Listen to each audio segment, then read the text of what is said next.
Sudhanshu from पढ़ाई होगी high. And हम आज क्या डिस्कस करने वाले हैं, तो हम आज सेल के डिवीज़न के बारे में देखेंगे। सेल कितने पार्ट में डिवाइड है based on the organisation and based on the presence of cells देखेंगे। उसके बाद हम प्रोकैरियोट्स के बारे में भी देखेंगे, ठीक है, कि प्रोकैरियोट्स क्या होते हैं, और यूकैरियोट्स के बारे में भी देखेंगे। तो प्लीज़ वीडियो को पूरी देखिएगा।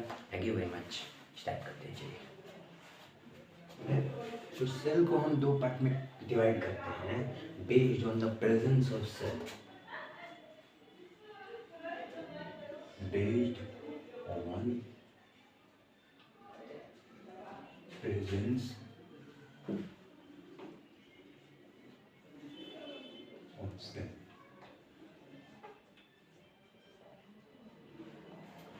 सेल को हम दो पार्ट में डिवाइड करते हैं based on the number of presence of cells. दो पार्ट में यूनिसेलुलर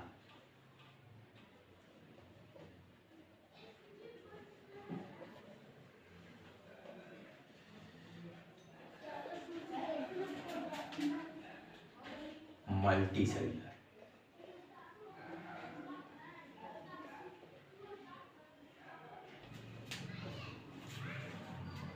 तो सेल दो पार्ट में डिवाइड है based on the presence of number of cells. तो यूनिसेलुलर मल्टीसेलुलर। यूनिसेलुलर यानी और मल्टीसेलुलर यानी क्या? यूनिसेलुलर मल्टीसेलुलर यानी मतलब क्या? तो यूनिसेलुलर मतलब द ऑर्गेनिज्म, वो organism which has only one cell called unicellular. The organism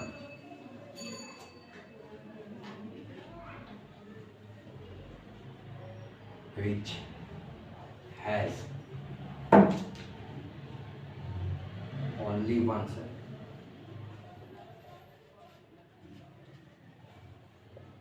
unicellular organism cell मतलब वो ये ऑर्गेनिज्म होते हैं, उनके पास एक ही सेल होता है, एक ही सेल, तो इसलिए वो यूनिसेलुलर कहते हैं। This organism which has only one cell called unicellular. अब मल्टीसेलुलर में द ऑर्गेनिज्म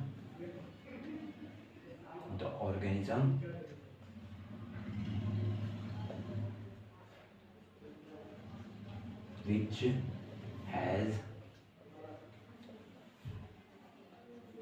many cells। तो मल्टी सेलुलर मतलब the organism which has many cells, बहुत सारे सेल्स जिसके पास आता है उसको मल्टी सेलुलर ऑर्गेनिज्म कहते हैं। इसका एग्जाम्पल ले लो, एमोएबा। इसका यूनिसेलुलर का एग्जाम्पल एमोएबा, पारामेसियम और बहुत सारे हैं एक्सेट्रा, ठीक है। और मल्टी सेलुलर में example animal, plants, animals, plants and some fungi. तो मल्टी सेलुलर में animals, plants and some fungi are the examples of multicellular, ठीक है। तो अब हमने यूनिसेलुलर मल्टी सेलुलर डिस्कस किया। तो मल्टी सेलुलर में क्या होता है? मल्टी सेलुलर ऑर्गेनिज्म में बहुत ज़्यादा सेल होता है, तो इनमें डिवीजन ऑफ लेबर होता है। Division of labour, division of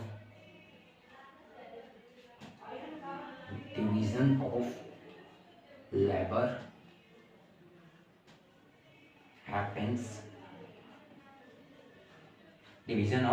happens in multicellular organism।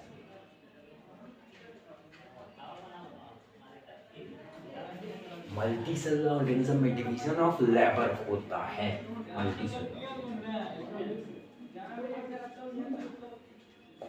Division of labour, division of labour यानी क्या? तो डिवीजन ऑफ लेबर, उम्मीद है आपने नोट डाउन कर लिया होगा, ठीक है ना। तो स्टार्ट करते हैं। डिवीजन ऑफ लेबर क्या होता है? डिवीजन ऑफ लेबर क्या होता है? ठीक है। तो डिवीजन ऑफ लेबर यानी ये बहुत मल्टी सेलुलर में बहुत सारे सेल्स होते हैं, ऐसे ऐसे ऐसे ऐसे ऐसे। डिवीजन ऑफ मतलब मल्टी सेलुलर ऑर्गेनिज्म में बहुत सारे सेल्स होते हैं, बहुत सारे होते हैं। Animal blood cells, RBC, WBC, platelets, nerve cells, बहुत सारे सेल्स होते हैं। तो सब सेल्स को एक बहुत ग्रुप ऑफ सेल्स को एक स्पेसिफिक फंक्शन दिया जाता है, मतलब एक फंक्शन दिया जाता है कि एक काम दिया जाता है, और ग्रुप ऑफ सेल्स को अलग काम दिया जाता है। मतलब कुछ ग्रुप, मान ले 6-7 सेल को हम लोग ने काम दिया कि तुम जाओ उसको मार दो, ठीक है, उसको तो ऐसा काम दिया। नहीं तो और कुछ ग्रुप ऑफ सेल्स को काम दिया कि तुम जाओ उधर साफ करो, कुछ गंदा गिरा साफ करो, ऐसा ऐसा काम देते रहते हैं, ठीक है। तो मल्टी सेलुलर, तो उसी को डिवीजन ऑफ लेबर कहते हैं, डिवीजन ऑफ लेबर कहते हैं, ठीक है। डिवीजन ऑफ लेबर इसी को कहते हैं कि कह दिया कि जाओ उसको काम कर, मतलब बांट दिया भाई काम को, कुछ सेल्स को ये काम दे दिया, कुछ सेल्स को ये काम दे दिया, ठीक है। और यूनिसेलुलर में डिवीजन ऑफ लेबर होता है। आपने सोचा होगा इसमें तो एक ही सेल कैसे होता है, तो सेल के अंदर, सेल में भी सेल ऑर्गेनल्स होते हैं, सेल ऑर्गेनल्स होते हैं, ये फंक्शन करते हैं। तो इनको जो डिवीजन ऑफ लेबर यूनिसेलुलर होता है उनमें सेल ऑर्गेनल्स में कि ये सेल ऑर्गेनल ये फंक्शन करेगा, ये सेल ऑर्गेनल ये फंक्शन करेगा, ऐसे ही होता है यूनिसेलुलर में भी, ठीक है। उम्मीद है आपको समझ में आ गया होगा। अब हम आगे बढ़ते हैं डिवीजन, एक और डिवीजन की तरफ, ठीक है। चलिए स्टार्ट करते हैं।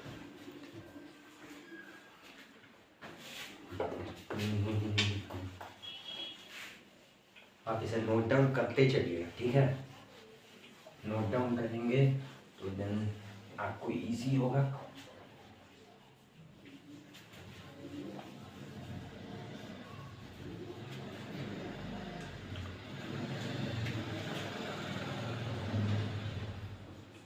ठीक है, तो सेल को हम दो पार्ट में डिवाइड करते हैं फिर से, based on the organisation of cell,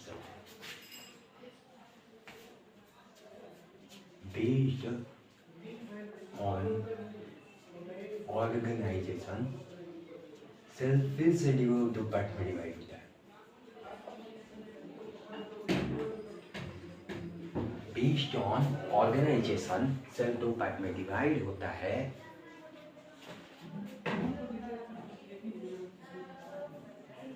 देखिए दो पार्ट में डिवाइड होता है बेस्ड ऑन ऑर्गेनाइजेशन। पहले प्रोकैरियोटिक,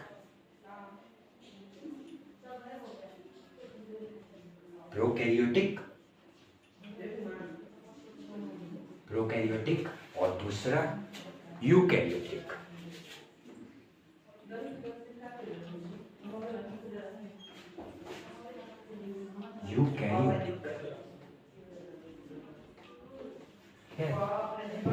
पहला प्रोकैरियोटिक, दूसरा यूकैरियोटिक। तो प्रोकैरियोटिक यानी क्या होता है, ठीक है। तो प्रो मीन्स प्रिमिटिव,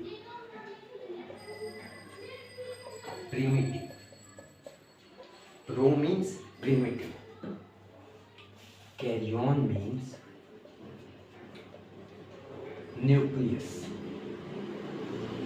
ठीक है। Karyon means nucleus, eu means true, eu means truth, karyotic means karyon means nucleus, true nucleus, इनका मीनिंग तो बता दिया। अब प्रोकैरियोटिक कैसे होते हैं, तो प्रोकैरियोटिक के पास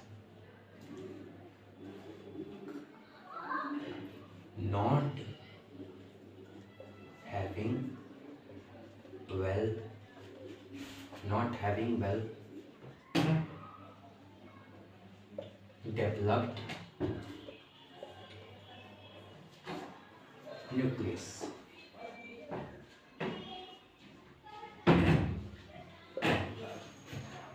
ये वेल डेवलप्ड नहीं होते हैं, not having well developed nucleus, ये इनके पास वेल डेवलप्ड न्यूक्लियस नहीं होता है, इसीलिए ये भी वेल डेवलप्ड नहीं होते। Eukaryotics has well developed nucleus.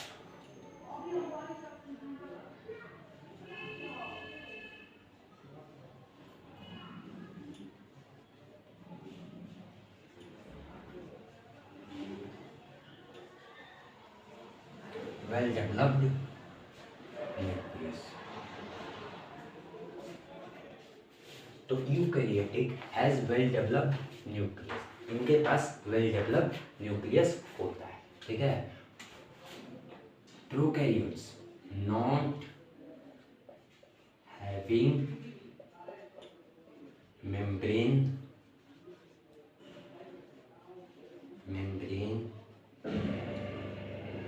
bound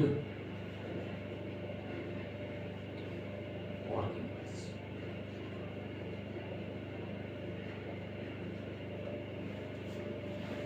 prokaryotes के पास वेल डेवलप्ड ऑर्गेनल नहीं होता है, ठीक है। ऑर्गेनल मतलब क्या, जैसे ये क्लोरोप्लास्ट, माइटोकॉन्ड्रिया, ये सब इनके पास नहीं होता है वेल डेवलप्ड, और इनके पास मेम्ब्रेन नहीं होता, ठीक है। और यूकैरियोट्स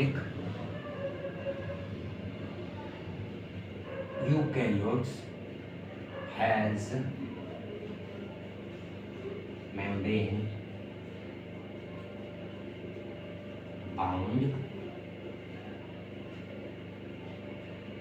बाउंड ऑर्गेनल, इनके पास मेम्ब्रेन बाउंड ऑर्गेनल होता है, ठीक है। प्रोकैरियोट्स के पास नॉट हैविंग, इनके पास होता है मेम्ब्रेन बाउंड ऑर्गेनल। मतलब क्या, मान लीजिए ये सेल है, ठीक है, और इनमें मेम्ब्रेन वाले ऑर्गेनल होते हैं, ऐसे ऐसे ऐसे, और ये न्यूक्लियस और ये उसका मेम्ब्रेन, ठीक है, और ये इंडोप्लाज्मिक ऐसे कुछ कुछ ऑर्गेनल होते हैं ना मेम्ब्रेन, ये तो हम अच्छे से डिस्कस करेंगे। लेकिन अभी सेल ऑर्गेनल ये मेम्ब्रेन नहीं होता है, इसमें ये जो मेम्ब्रेन है ऐसे ही फैला रहता है साइटोप्लाज्म में, इसमें प्रोकैरियोट्स में, लेकिन इसमें मेम्ब्रेन होता है, ठीक है। आगे बढ़ते हैं, अभी इसी को डिस्कस करेंगे हम अच्छे से, चिंता मत कीजिए आप, पूरे डीप में ले जाएंगे इसको, ठीक है। तो अभी से इरेज करता हूँ और आगे फिर देखूँगा, ठीक है। आपको ये क्लियर हो, not having well developed nucleus, nuclear, और एक और पॉइंट लिख लेता हूँ, nuclear membrane are absent.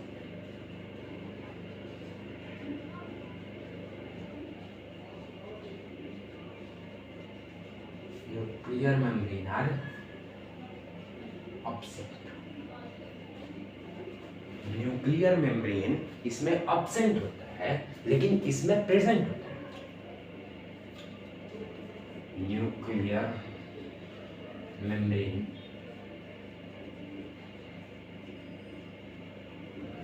Are present.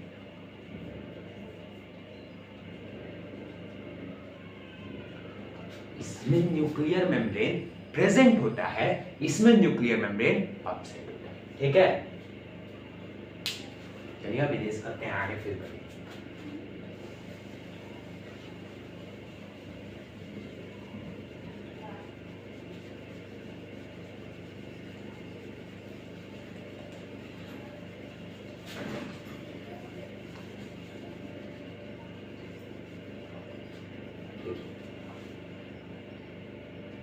Prokaryotes के पास तो राइबोसोम, प्रोकैरियोट्स के पास माइटोकॉन्ड्रिया, क्लोरोप्लास्ट, ये सब तो नहीं होता, बस एक राइबोसोम होता है। Ribosome are present. पहले हम प्रोकैरियोट को डिस्कस कर लेते हैं, फिर यूकैरियोट को डिस्कस करेंगे, ठीक है। पहले इसको मिटा के सीधे पहले प्रोकैरियोट्स को डिस्कस कर लेते हैं फिगर बना के, ठीक है।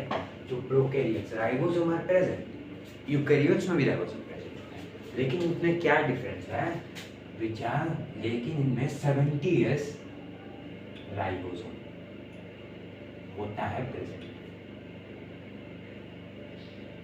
70s राइबोसोम कुछ ऐसा दिखता है, देखिए, कुछ 30s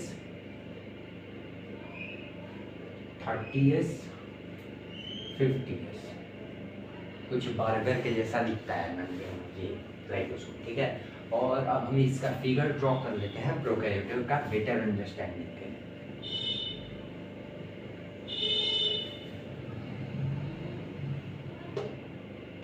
ठीक है, तो हमने समझ लिया कि ribosome are present but 70s ribosome, ठीक है। और इनके पास 3 लेयर मेम्ब्रेन होता है, 3 layered membrane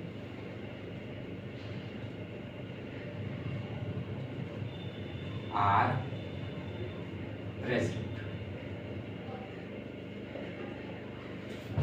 3 layered membrane present होते हैं, ठीक है। 3 लेयर्ड मेम्ब्रेन आर प्रेजेंट होता है इनमें प्रोकैरियोट्स में। देखिए आइए,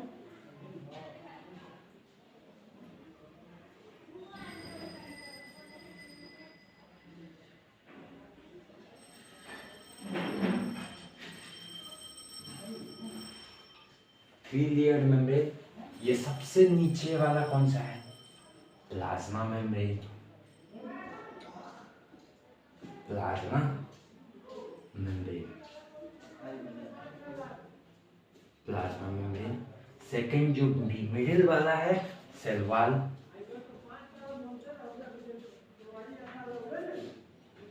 सेल वॉल। जो ऊपर वाला है इसको हम कहते हैं ग्लाइकोकैलिक्स। इसको याद रखिएगा, बहुत इंपॉर्टेंट है।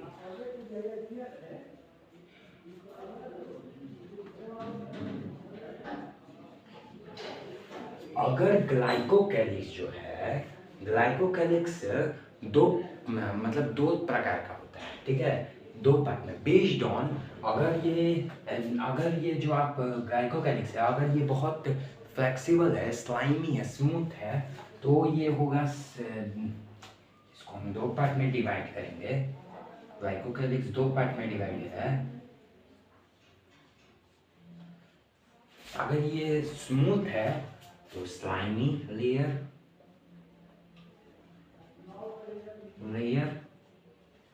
अगर ये टफ है, अगर इसका आउटर मेम्ब्रेन बहुत टफ है तो वो हो जाएगा कैप्सूल।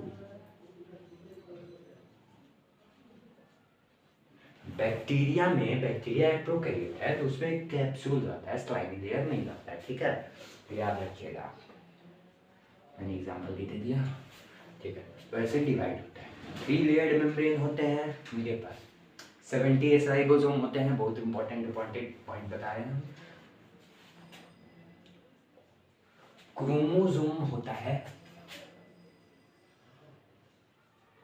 सर्कुलर क्रोमोसोम प्रेजेंट होता है, सर्कुलर क्रोमोसोम आर प्रेजेंट।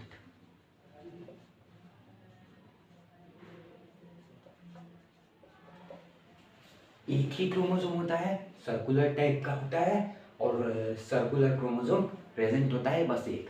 तो इसी एरिया को, मतलब हम लोग इसी एरिया को, मतलब जिधर ये प्रेजेंट है क्रोमोसोम, न्यूक्लियोइड कहते हैं।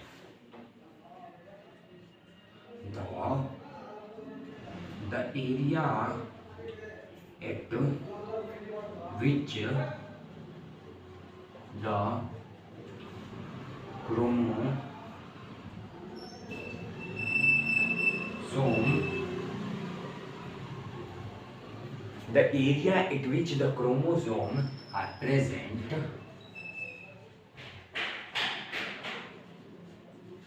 called nucleoid,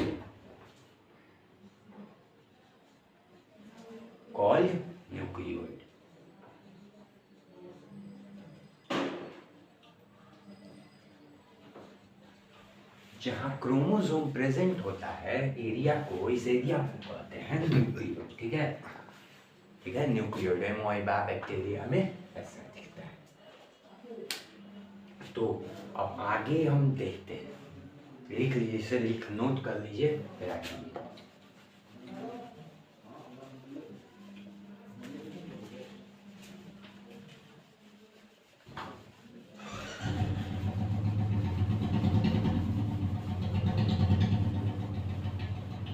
उम्मीद है आपने ये भी नोट डाउन कर लिया होगा सब, अगर नहीं किया तो पीछे जाके नोट डाउन कर लेते, ठीक है। अब इसको तो मैंने देख लिया, हम लोग ने देख लिया इस एरिया को न्यूक्लियर, ये क्रोमोसोम है,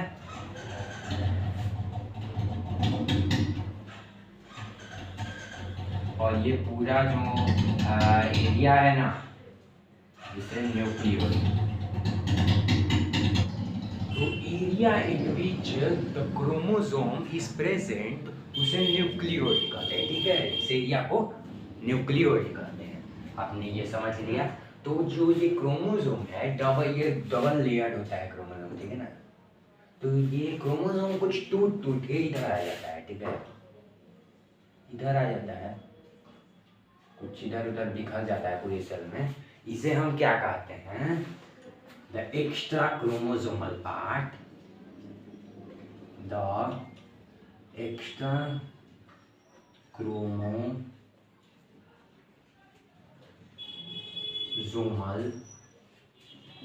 पार्ट called प्लाज्मिड्स। जो एक्स्ट्रा क्रोमोसोमल पार्ट है इसे हम प्लाज्मिड्स कहते हैं, ठीक है। जो ये क्रोमोसोम से टूट के इधर आ गए हैं ये हम प्लाज्मिड्स कहते हैं, डबल सेल। ये खुद से रेप्लिकेट करते हैं, it replicate bye its own.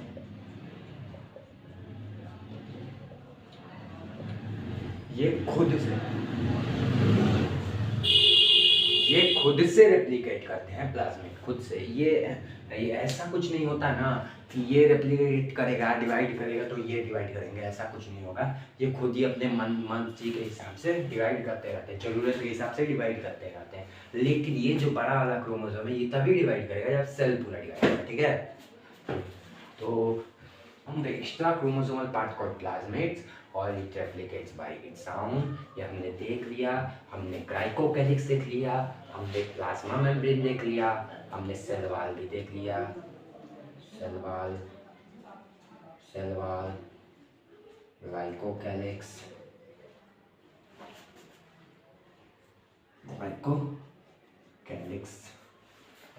Glycocalyx भी देख लिया। और ये भी देख लिया कि इसमें कौन सा राइबोसोम प्रेजेंट होता है। राइबोसोम प्रेजेंट होता है 70S राइबोसोम, 70S राइबोसोम। और ये भी जान लिया कि इसमें बस एक क्रोमोसोम होता है, वो सर्कुलर होता है। तो हमें लगता है प्रोकैरियोट्स का गेम ओवर कर दिया हमने, ठीक है। तो अब हम केवल फिगर के द्वारा एक चीज़ सिखाने वाले हैं जो बहुत इम्पोर्टेंट है, ठीक है। आप ध्यान से देखिएगा उसको।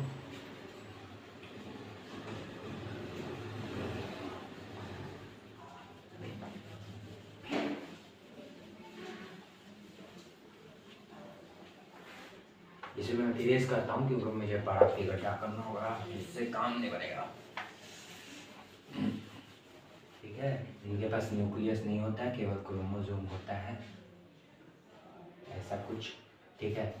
प्लाज्मिड्स होते हैं, राइबोसोम, ठीक है। अभी तक तो हमने इतना ही डिस्कस किया शायद, ठीक है ना। और हमने देखा था कि ये 3 मेम्ब्रेन का होता है,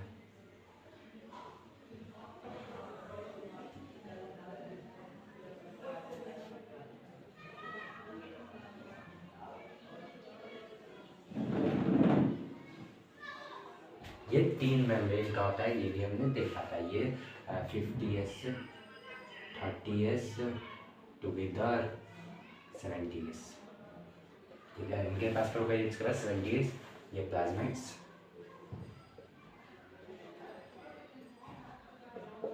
ठीक है। तो अब आरएनए फॉर्मेशन कैसे होता है, तो आरएनए फॉर्मेशन डीएनए से होता है। डीएनए कहाँ प्रेजेंट है, क्रोमोसोम में प्रेजेंट है।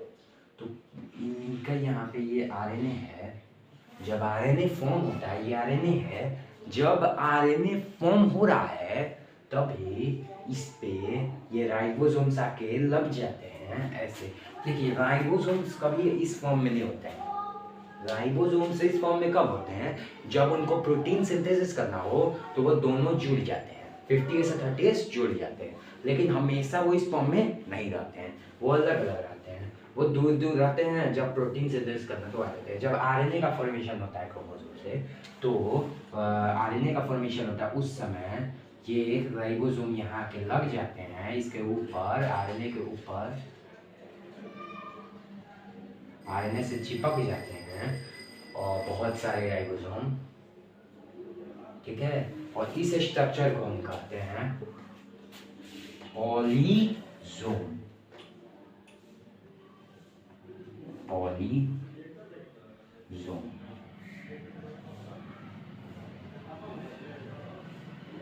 इस स्ट्रक्चर को हम कहते हैं पॉलीजोम, ठीक है।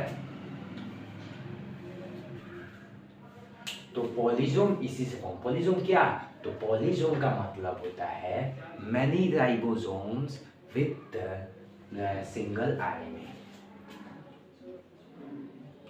मैनी राइबोसोम्स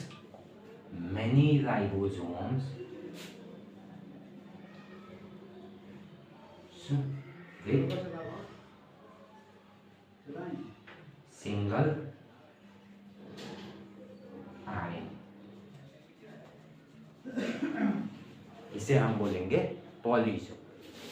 तो हमने देखा कि पॉलीजोम फॉर्म होता है, क्या होता है पॉलीजोम?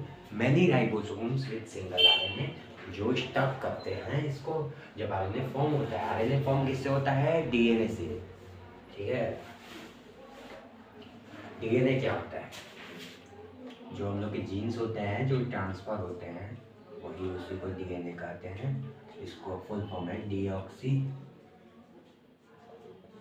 राइबो न्यूक्लिक एसिड, ठीक है, ठीक है।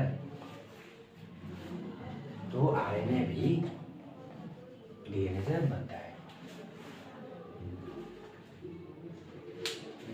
आरएनए कहाँ बनता है? डीएनए में। और डीएनए आरएनए जब बन रहा होता है तब उस पे जाके राइबोसोम्स लग जाते हैं। कौन से? 70 राइबोसोम, क्योंकि ये टेस्ट नहीं होता है, ठीक है। और जाके लग जाते हैं और क्या फॉर्म करते हैं? पॉलीजोम फॉर्म करते हैं। ये जो पॉलीजोम फॉर्म होता है ये यूकैरियोट्स में नहीं होता है। यूकैरियोट्स में पॉलीजोम फॉर्म नहीं होता है। आइए देखते हैं यूकैरियोट्स के बारे में।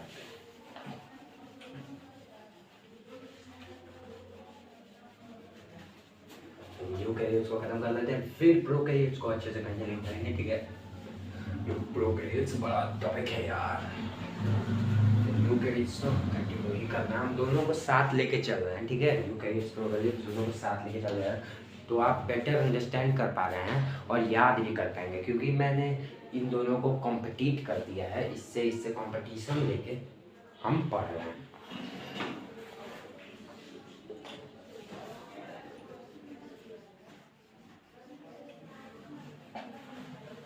कंपटीशन लेके हम पढ़ रहे हैं, ठीक है। तो यूकैरियोट्स क्या होता है? तो यूकैरियोट्स के पास पहली बात ग्लाइकोकैलिक्स नहीं होता है। ये मैं लिखना नहीं पड़ेगा क्योंकि आप प्लीज लिख लीजिए। देखिए, यूकैरियोट्स के पास ग्लाइकोकैलिक्स नहीं होता है। कुछ यूकैरियोट्स के पास सेल वॉल होता है, कुछ के पास नहीं होता है, ठीक है, ठीक है। इनके पास इनका न्यूक्लियस होता है। मैं बस ब्रीफली बता रहा हूँ, ये सब हम डिस्कस करेंगे। न्यूक्लियस क्या होता है, सारे सेल ऑर्गेनल्स को ब्रीफली डिस्कस करेंगे, कोई चिंता नहीं। यहाँ पे जो पॉलीजोम क्यों नहीं फॉर्म होता? क्योंकि जो यहाँ पे डीएनए अंदर होता है ना, फॉर्म डीएनए, तो डीएनए से आरएनए अंदर ही बन जाता है। न्यूक्लियस के अंदर ही आरएनए फॉर्म हो जाता है, बाहर तो बनता है नहीं। और जब ये आरएनए बन के बाहर निकलता है तो इस पर राइबोसोम्स तो लगते हैं, लेकिन पॉलीजोम फॉर्म नहीं होता है, ठीक है। पॉलीजोम फॉर्म नहीं होता है। और इसमें यूकैरियोट्स के पास कौन सा राइबोसोम होता है? Has 80S ribosome.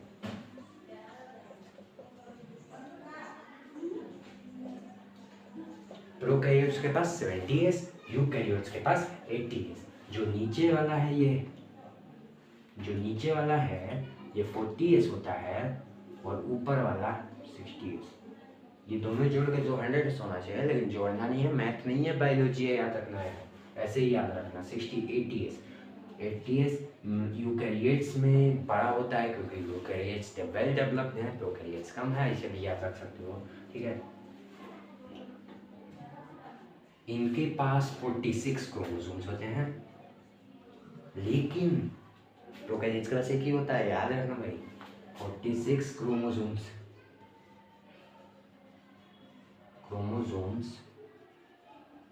are present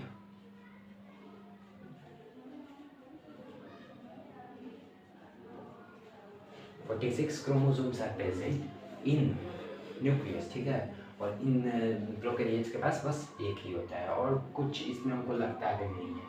आगे हम सब डिस्कस करने वाले प्लाज्मा मेम्ब्रेन को बहुत अच्छे से, पैसिव ट्रांसपोर्ट, एक्टिव ट्रांसपोर्ट, हम सब डिस्कस सारा यूकैरियोट का ही डिस्कस करेंगे। मैंने आपका कॉन्सेप्ट यहाँ पर क्लियर कर दिया। क्रोमोसोम कहाँ होते हैं भाई यूकैरियोट्स में, तो क्रोमोसोम यहाँ न्यूक्लियस के अंदर होते हैं, ठीक है। क्रोमोसोम को भी हम आगे डिस्कस कर लेंगे। क्रोमोसोम कुछ इस तरह दिखते हैं यूकैरियोट्स के, ठीक है। यूकैरियोट्स के क्रोमोसोम, इनमें हिस्टोन प्रोटीन लगा रहता है, हिस्टोन प्रोटीन्स लगे रहते हैं। मैं कुछ हाई लेवल जा रहा हूँ, लेकिन अगर आप हाई लेवल पढ़ेंगे तो एनसीईआरटी तो कुछ है ही नहीं। एनसीईआरटी को मैं पूरा कवर करने का कोशिश कर रहा हूँ। एनसीईआरटी में तो शायद ये सब नहीं दिया है, ठीक है। तो हम एनसीईआरटी को कवर कर ही के चलेंगे, आप चिंता मत कीजिए, और आगे तक जाएंगे। हमने ये देख लिया। अब प्रोकैरियोट्स में हम बैक्टीरिया की बात करें, बैक्टीरिया प्रोकैरियोट्स है तो उसी का एग्जांपल दिखाते हैं। तो बैक्टीरिया के 4 शेप हो जाते हैं, 4 शेप हो जाते हैं। बैक्टीरिया एक प्रोकैरियोट है, बैक्टीरिया को ही उठा लेते हैं। बैक्टीरिया 4 शेप का हो जाता है, 4 शेप का पाया जाता है, 4 शेप का पाया जाता है। पहला कोकाई या कोकस, बैसिलस,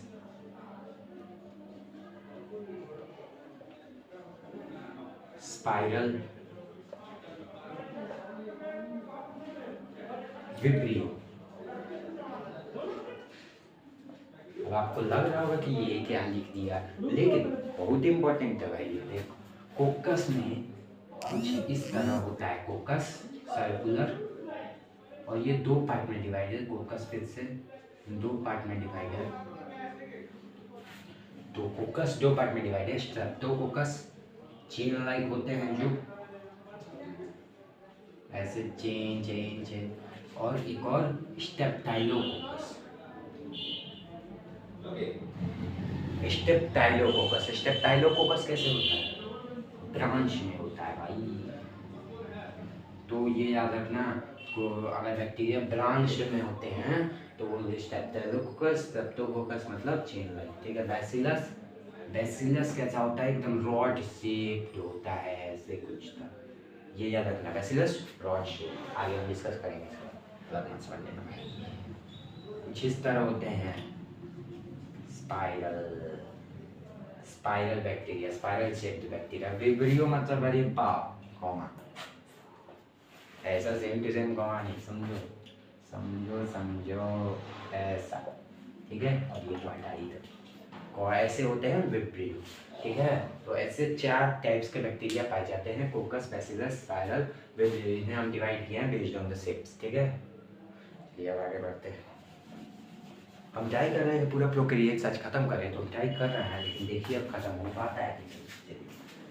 मुझे लगता है कि ये जो फिब्रिया, ये फिम्ब्रिये, ये सबको हम लोग को नेक्स्ट क्लास, फ्लैजेला, सिलिया, ये सबको नेक्स्ट क्लास में डिस्कस करना पड़ेगा। अब इस क्लास में हम ट्राई करते हैं प्रोकैरियोट्स के बारे में। तो प्रोकैरियोट्स हमने इसका शेप भी देख लिया based on the example of हमारे बैक्टीरिया में भी क्वेश्चन आ जाते हैं, तो आप उसे शेप को देख लीजिएगा, ठीक है। प्रोकैरियोट्स स्ट्रक्चर देखते हैं इसका। अब बहुत बच्चों को ये डाउट हुआ, अरे यार प्रोकैरियोट्स तो मतलब उनके पास मेम्ब्रेन बाउंड ज़्यादा ऑर्गेनल नहीं होता, तो वो अपना काम कैसे करते हैं, यही दिक्कत है सबको। कैसे भाई काम करेंगे, क्या काम कैसे करेंगे, ठीक है। तो इनके पास माइटोकॉन्ड्रिया नहीं होता है, रेस्पिरेशन कहाँ से करते होंगे? तो सुनो, इनके पास माइटोकॉन्ड्रिया तो नहीं होता, लेकिन इनके पास एक और एक्सटर्नल ऑर्गेनल, ये अपने साइटोप्लाज्म, इसे अपने ये जो प्लाज्मा मेम्ब्रेन है, जो मेम्ब्रेन है, उसे ऐसे ऐसे बेंड करके एक ऑर्गेनल बना लेते हैं, ऐसे ऐसे बाहर निकाल के। ये जो साइटोप्लाज्म है, sorry plasma membrane, sorry cytoplasm तो ये है। तो लगता है कि आपको ये सब साइटोप्लाज्म 8th क्लास में आपने पढ़ा होगा, साइटोप्लाज्म न्यूक्लियस कहाँ होता है। अगर आपने ये भी जानते हैं कि साइटोप्लाज्म कहाँ होता है, बस इन्होंने काम हो जाएगा, ठीक है। मैं पूरा बेसिक्स बता ही दूंगा आपको, न्यूक्लियस का टाइम भी आएगा, ठीक है। तो ये जो निकला है प्लाज्मा मेम्ब्रेन से स्ट्रक्चर, इसके पास जो मतलब यूकैरियोट्स में तो माइटोकॉन्ड्रिया क्रेब्स साइकिल रेस्पिरेशन का सारा प्रोसेस करता है, इसमें कौन करता है? मीसोसोम। इसका नाम है मीसोसोम, ठीक है, मीसोसोम। इसके पास सारे वो जो केमिकल्स आते हैं माइटोकॉन्ड्रिया में, वो है इसके पास। यही करता है सारा क्रेब्स साइकिल, पेक्स साइकिल, सारा रेस्पिरेशन इनमें प्रोकैरियोट्स में यही आता है इसका, ठीक है। समझो भाई समझो, ठीक है। और ये करते हैं हम। और एक और कुछ प्रोकैरियोट्स होते हैं जिनके पास क्लोरोप्लास्ट होता है। मतलब क्लोरोप्लास्ट कहाँ से होगा? क्लोरोप्लास्ट तो मेम्ब्रेन बाउंड है, यही डाउट है ना। तो कुछ आपने प्रोकैरियोट्स देखा होगा जो अपने से अपना खाना बनाते हैं, उनके पास क्लोरोप्लास्ट नहीं होता, कैसे बनाते हैं भाई? देखो ध्यान से यार, यहाँ पे एक और स्ट्रक्चर, हम उनके उस प्रोकैरियोट्स के बारे में बात कर रहे हैं जिसके पास क्लोरोप्लास्ट मतलब सॉरी ग्रीन होता है और अपना खाना बनाता है। इसका एग्जांपल ले लो, साइनोबैक्टीरिया। इसके पास ये ग्रीन होता है, अपना खाना खुद से बनाता है। तो ये क्या करते हैं? इनके पास क्लोरोप्लास्ट होता नहीं है, ये क्लोरोफिल है। तो ये यहाँ प्लाज्मा मेम्ब्रेन से एक स्ट्रक्चर को डेवलप करते हैं, इसको हम कहते हैं क्रोमेटोफोर।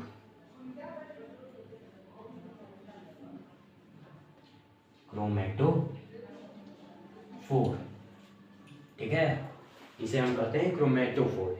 यही ग्रीन पिगमेंट को स्टोर करता है और सारा काम करता है, ठीक है। यही फोटोसिंथेसिस करने में मदद इन लोग को करता है।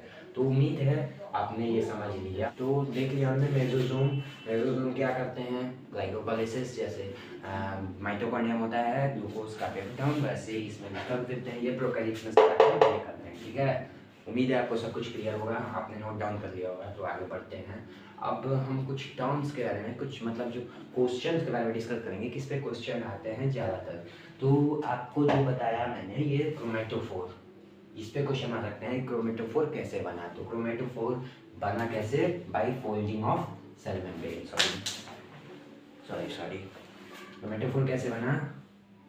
Bye folding of cell membrane.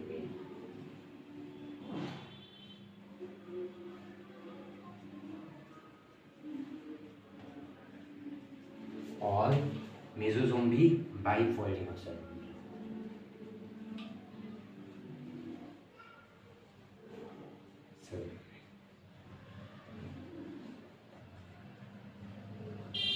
ठीक है, तो क्रोमेटोफोर भी by folding of cell membrane, mesosome भी by folding of cell membrane. तो समझ रहे हैं आप, सबसे ज़्यादा फंक्शन कौन करता है? सबसे ज़्यादा फंक्शन सेल मेम्ब्रेन करता है प्रोकैरियोट्स में, क्योंकि इसी की वजह से क्वीन में फोटोसिंथेसिस होता है, इसी की वजह से रेस्पिरेशन होता है, ग्लाइकोलाइसिस होता है, और कुछ यही कर देता है। समझ रहे हैं ना आप? ठीक है, तो अब ये तो हो गया, इस पे क्वेश्चन आते हैं। और कुछ मैं इंपॉर्टेंट टर्म्स आपको लिखवाना चाहता हूँ, जिस पे एग्ज़ाम में बहुत सारे क्वेश्चन आ जाते हैं। मैंने अपने पहले लेक्चर इसमें डिस्कवरी ऑफ सेल में जो सेल थ्योरी मैंने बताया था, उसमें ये सब कराया था, लेकिन मतलब उतने अच्छे से नहीं कराया था कि ओलंपियाड लेवल क्वेश्चन आप कर पाए। तो मैंने उस पर कुछ क्वेश्चन जैसे आते हैं, मैंने उसमें से कॉन्सेप्ट तो सारा क्लियर कर दिया था। अगर आपने वो वीडियो नहीं देखा है तो वो बहुत अच्छा स्टोरी मैंने बताया है, प्लीज़ देख लीजिए, लिंक डिस्क्रिप्शन में है, आप प्लीज़ देख लीजिएगा, ठीक है। तो हम क्या करेंगे, तो अभी हम मतलब अभी हम कुछ इम्पोर्टेंट क्वेश्चन डिस्कस करेंगे, उसके बाद चलेगा। ठीक है, तो ये कुछ मैंने बता दिया कि क्या पूछेंगे इसमें। और ये भी पूछ सकते हैं ना कि प्रोकैरियोट्स में फोटोसिंथेसिस क्यों होता है, किसके वजह से होता है, तो आप बताना क्रोमेटोफोर की वजह से होता है। ठीक है, और पूछेंगे कि क्रेब्स साइकिल या फिर ग्लाइकोलाइसिस रेस्पिरेशन किसके वजह से होता है, तो आप बोलना कि उसमें मेसोसोम की वजह से होता है। ठीक है, अब ये जो सेल है इसके साइंटिस्ट के नाम मैं बता देता हूँ। ठीक है, साइंटिस्ट सेल है, ये न्यूक्लियस है। बेसिक भी बता देता हूँ आपको, मतलब थोड़ा सा बेसिक में भी बहुत बच्चों को डाउट होता है।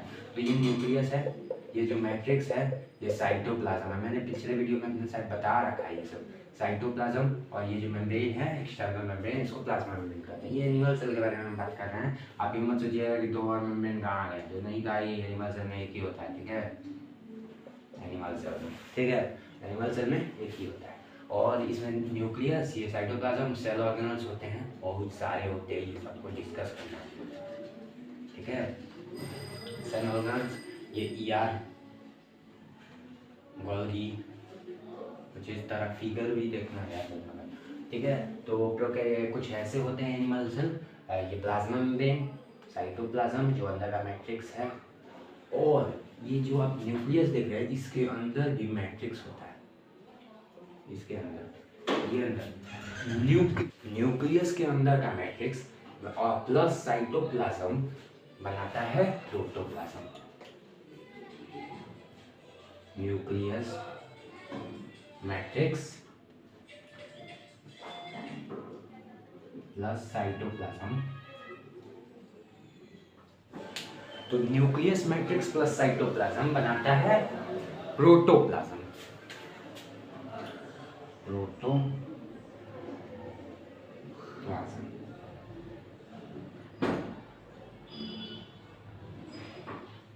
और protoplasm, matrix, nucleus, matrix plus cytoplasm बनाता है प्रोटोप्लाज्म। और प्रोटोप्लाज्म का नाम किसने दिया था, एक साइंटिस्ट ने दिया था जिसका नाम था पुरकिंजी। ये याद रखिएगा,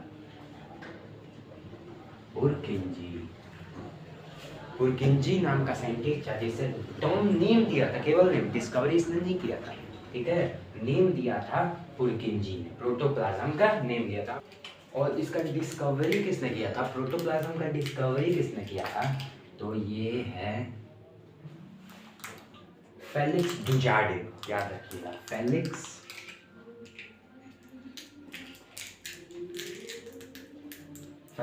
डुजार्डिन।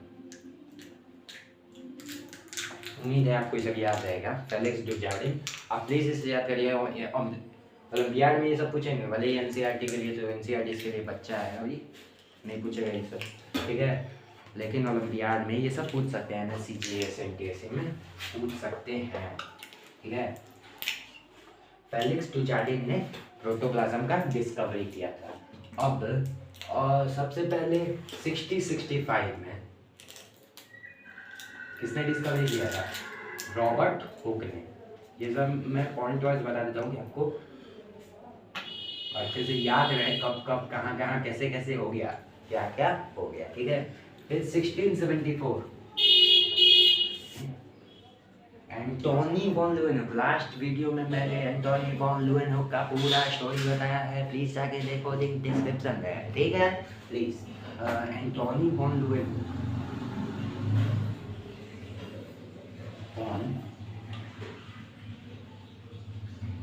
ल्यूवेनहुक ने क्या डिस्कवरी किया, बैक्टीरिया का डिस्कवरी किया, कहाँ डिस्कवरी किया, पॉन्ड में डिस्कवरी किया।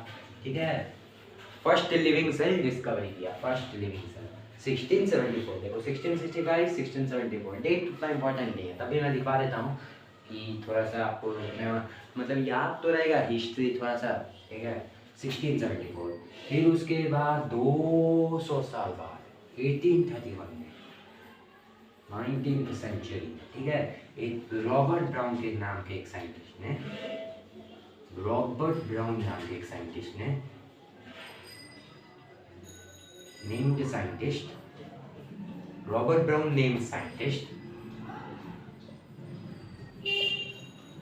Robert Brown named scientist discovered nucleus brain of the cell, ठीक है, नेम्ड साइंटिस्ट डिस्कवर्ड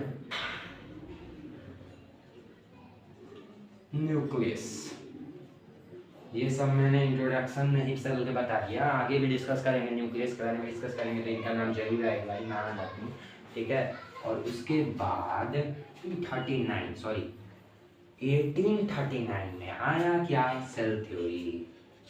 पिछले वीडियो में पूरे अच्छे से एक्सप्लेन कर रखा है, जाके जरूर देखो, लिंक डिस्क्रिप्शन में, ठीक है, डाल दूंगा मैं लिंक डिस्क्रिप्शन में, जरूर देख लेना सेल थ्योरी। ये आप याद रख लोगे तो ठीक है। Robert Hooke cell, Antonie Leeuwenhoek bacteria या फिर फर्स्ट लिविंग सेल, ठीक है। Robert Brown nucleus, cell theory MJ Schleiden, Theodor Schwann, ठीक है। और उसके बाद देखो, उम्मीद है आपको सब कुछ समझ में आया होगा। अगर समझ में आया है तो लाइक कीजिए, नहीं समझ में आया फिर भी लाइक कीजिए, फिर अगले वीडियो में समझ में आ जाए। Thank you very much, have a nice day.